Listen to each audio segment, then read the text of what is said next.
Vale.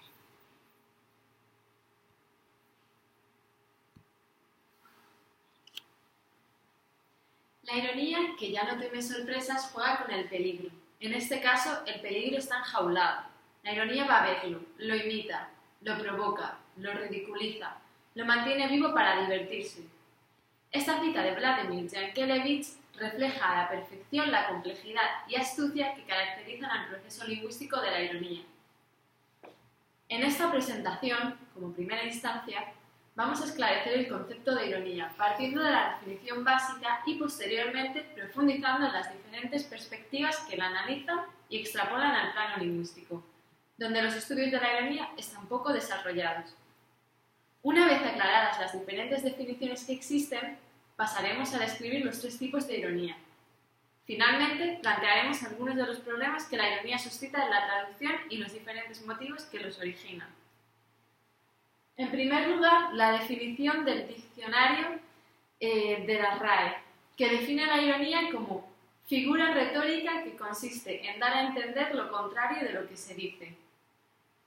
Es importante diferenciarla del sarcasmo, que la RAE define como burla sangrienta, ironía mordaz y cruel con que se ofende o maltrata a alguien o algo. Ambos conceptos se confunden con frecuencia, dado que en las dos figuras se pretende dar a entender algo diferente a lo que se dice en realidad. Por otra parte, el diccionario María Moliner del uso del español la define como ironía, manera de expresar una cosa que consiste en decir, en forma o con entonación que no dé lugar a dudas sobre el verdadero sentido, lo contrario de una cosa. En el ámbito lingüístico, la ironía no ha sido objeto de grandes análisis y ha sido incluso considerada entre los usos de la lengua no serios o parasitarios. Otros estudios interpretaban la ironía como el hecho de decir lo contrario a lo que se quiere decir o simplemente decir algo diferente. No obstante, las teorías más recientes intentan demostrar la complejidad de la ironía, alegando que la idea de contradicción no es suficiente para explicarla, sino que es solamente una de las formas en que ésta se expresa. En una situación comunicativa se parte de un contexto base que ambos interlocutores han de compartir o por lo menos comprender. En el caso de la ironía es particularmente importante que esto se cumpla, pues de lo contrario la ironía no será percibida y se perderá. En ocasiones, si los hablantes no comparten los mismos conocimientos sobre el mundo, se ha de crear un nuevo contexto en el que ambos se puedan desenvolver y así la comunicación sea eficaz. Nunca podemos saber lo que nuestro interlocutor sabe, pero sí podemos elaborar suposiciones sobre el entorno cognitivo que ambos compartimos, y de hecho es así como actuamos. Por ejemplo, veamos este tweet. Uno dice, soy experto en pelis de ciencia ficción, y el siguiente responde, hoy veremos 1984, a lo que el primero responde, yo con una o dos ya es suficiente. En este caso, 1984 puede ser comprendido como un número, una fecha o una película. El primer hablante presupone que su interlocutor sabrá discernir el significado apropiado según el contexto. En un contexto en el que no se conozca esta película, no se entendería la ironía que encierra. También podría ser una doble ironía, ya que el segundo hablante podría mantener adrede el tono irónico de la conversación y esto justificaría su respuesta. Según Ducrot, en toda situación comunicativa, además del contexto, existen tanto en el emisor como en el receptor una serie de presuposiciones que determinan la manera en que el texto se produce y se concibe. Estas serían la intencionalidad y las expectativas. Además, Sperber y Wilson arguyen la importancia de concebir el mensaje y el contexto como un todo, pues de forma aislada se perderían los matices comunicativos necesarios para detectar la ironía. No obstante, no es tan sencillo como parecería a simple vista, pues según Hatim y Mason, no hay un solo significado, sino dos, el del hablante y el del oyente, interpretado a partir del significado del primero. Al fin y al cabo, en eso se basa la ironía, en interpretaciones. Bueno, una vez detalladas las principales características de la ironía, autores como Haverkate y Poyatos se centraron en el estudio de su soporte lingüístico, es decir, en el análisis de las estrategias verbales empleadas para transmitir la ironía eficazmente. Estas consideraciones se basan en el esquema tripartito de la comunicación de Poyatos, según el cual ésta se divide en el lenguaje, el paralenguaje y la kinesia. La definición del lenguaje es ampliamente conocida por todos, por lo que nos vamos a centrar en las dos últimas definiciones. El paralenguaje se basa no en lo que se dice, sino en cómo se dice, resaltando así la importancia de elementos tales como la entonación, el ritmo, pausas o incluso el volumen del discurso. Por otro lado, la kinesia representa la comunicación no verbal y comprende los gestos, posturas o miradas, entre otros, que complementan e incluso en ocasiones sustituyen al lenguaje. Este esquema se puede ensanchar considerablemente si dentro de la comunicación no verbal se incluyeran las diferencias culturales. No obstante, por el momento, centrémonos en el esquema básico que fundamenta la ironía. En el empleo de la ironía de forma oral, en buena parte de los casos la percepción de esta tan solo es posible gracias al paralenguaje y a la kinesia. Por otro lado, Haverkey contribuirá a este estudio a través de su distinción entre los tres subactos del acto de habla: el acto articulatorio, el acto ilocutivo y el acto proposicional. Este último, a su vez, dividido en dos subactos, el predicativo y el referencial. Definamos brevemente cada uno de ellos. El plano articulatorio se basa en la entonación y la intensidad. Así se profieren las amenazas y los mandatos autoritarios. El ilocutivo se centra en la diferencia entre los actos de habla directos e indirectos. Dos maneras de decir lo mismo, por ejemplo, hace mucho calor aquí o abre la ventana, por favor. Y por último, por un lado, el predicativo, que hace hincapié en el uso adecuado de la carga connotativa de los enunciados, emplear, por ejemplo, eufemismos en lugar de vulgarismos, un uso muy corriente en la ironía, y por otro, el referencial, cómo dirigirse a los interlocutores, el uso de fórmulas de cortesía, por ejemplo, muy utilizadas de manera irónica. Además, Haverkey especifica que la ironía se basa tan solo en dos niveles: gramaticales, el prosódico y el sintáctico, pero no el léxico. Es imposible, ya que en sus propias palabras es imposible establecer reglas semánticas que definan las unidades léxicas del idioma en términos de potenciales portadores de un significado irónico. Asimismo, especificará que la ironía se manifiesta principalmente en los actos asertivos y distinguirá dos tipos de aserciones irónicas: las expresiones estereotipadas, las lexicalizadas, y por otro lado, las no estereotipadas, derivadas del contexto. Por ejemplo, un amigo, al ver escribir al otro, exclama: «Oye, tú sí que ibas para médico». Esto se trata de un claro ejemplo de ironía, pues en realidad la intención del hablante es expresar que la letra de su amigo es incomprensible. Ahora procedamos a un análisis de este ejemplo de ironía según las diferentes consideraciones de los autores estudiados. En primer lugar, esta ironía es posible porque el hablante presupone que el oyente comparte el conocimiento sobre los estereotipos o prejuicios existentes. En este caso, que los médicos tienen mala letra. Esto cumple las consideraciones de Ducrot. Al coincidir las expectativas del hablante con las del oyente, el mensaje es claro y se detecta la ironía. En cambio, si el oyente, por los motivos que fueran, careciera de este prejuicio o estereotipo, se produciría una crisis de comunicación. Analizando el mismo ejemplo desde el punto de vista de Sperber y Wilson, esta ironía tan solo resulta posible en este contexto específico, confirmando la importancia de considerar mensaje y contexto como un todo. Supongamos por un momento que esta misma frase es dicha al ver al amigo ayudar a una persona inconsciente. Entonces este mensaje se tendría que interpretar de forma literal y no habría ironía alguna.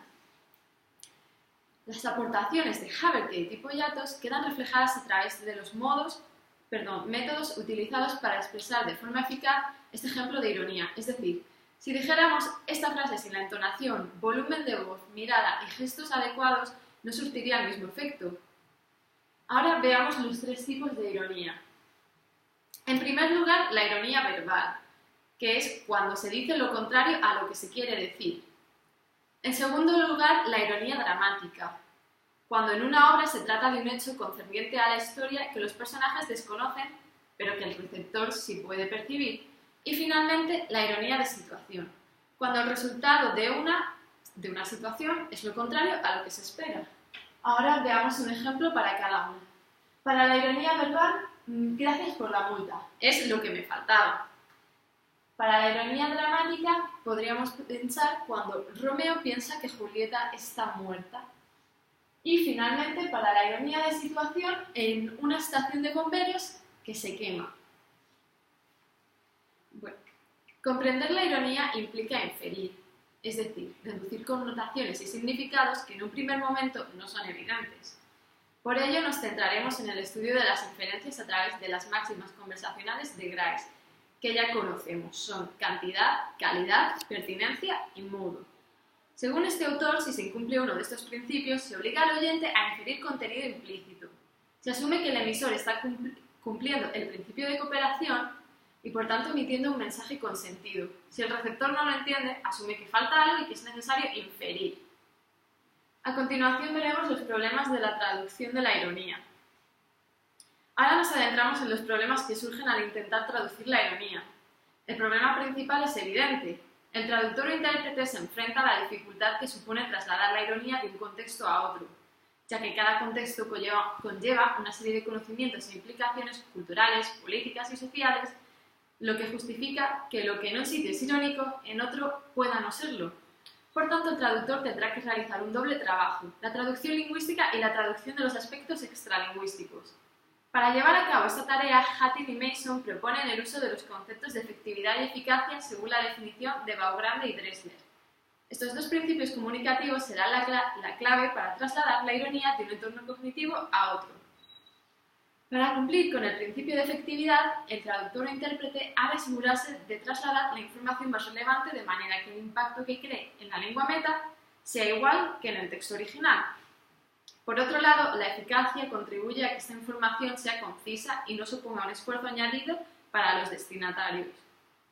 Al traducir la ironía empleando estos dos principios, vamos a asegurarnos de cumplir con las máximas conversacionales de Grice, en especial con la de cantidad y relevancia.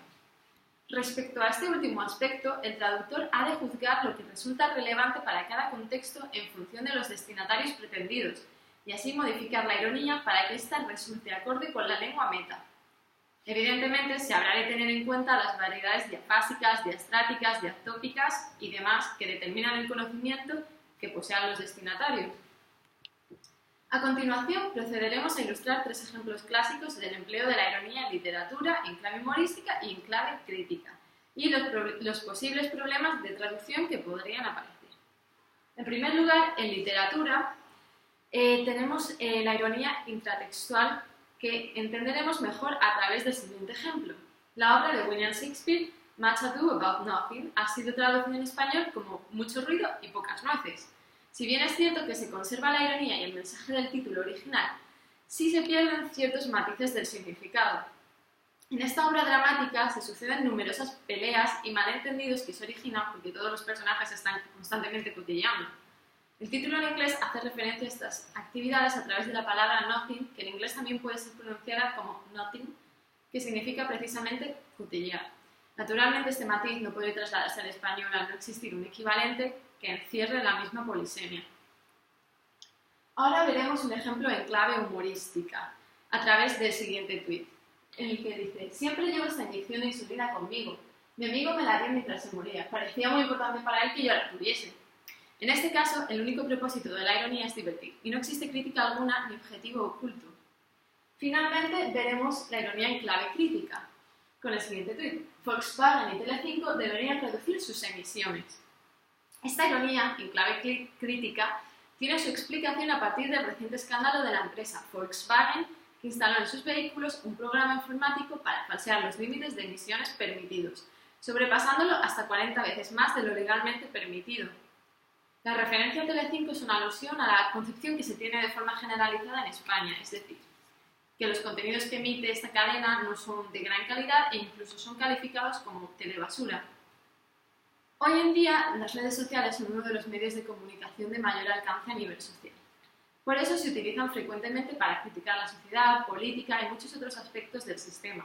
Así, la ironía inunda la red como forma de velar estas críticas, atrayendo la atención de los usuarios e incrementando las posibilidades de que la causa implícita tenga cada vez más seguidores. En definitiva, una vez vistos estos ejemplos, podemos constatar la complejidad que entraña la ironía y su traducción. Consideramos que resultaría extremadamente difícil elaborar una teoría definitiva que describa y solucione en su totalidad los problemas derivados de la traducción de la ironía. A lo largo de la investigación nos hemos podido percatar de todos los procesos lingüísticos que conlleva la ironía. ¿Quién diría que un recurso tan cotidiano como este podría tener tantos matices y trasfondos? Al automatizar este proceso, dejamos de fijarnos en todos los posibles significados que podría tener, de ahí que en pocos casos en que alguien no comprende una ironía, nos sorprendamos. No somos capaces de ver que esta situación deriva de nuestras expectativas hacia la reacción del interlocutor, expectativas contempladas en la teoría de Ducrot. Así pues, es tarea del traductor mediar entre dos contextos diferentes, para lo cual ha de poseer los conocimientos suficientes que le permitan tomar la mejor decisión en cada caso. De ahí la importancia de la formación cultural de los traductores e intérpretes. Pese a haber un escaso desarrollo del estudio de la ironía, en esta presentación hemos reunido un esbozo de los conocimientos existentes para tratar de dilucidar los complejos entramados de la ironía. Esperamos que os haya gustado esta presentación. Muchas gracias. Perfecto. Pues esta vez te ha salido genial. También la dificultad.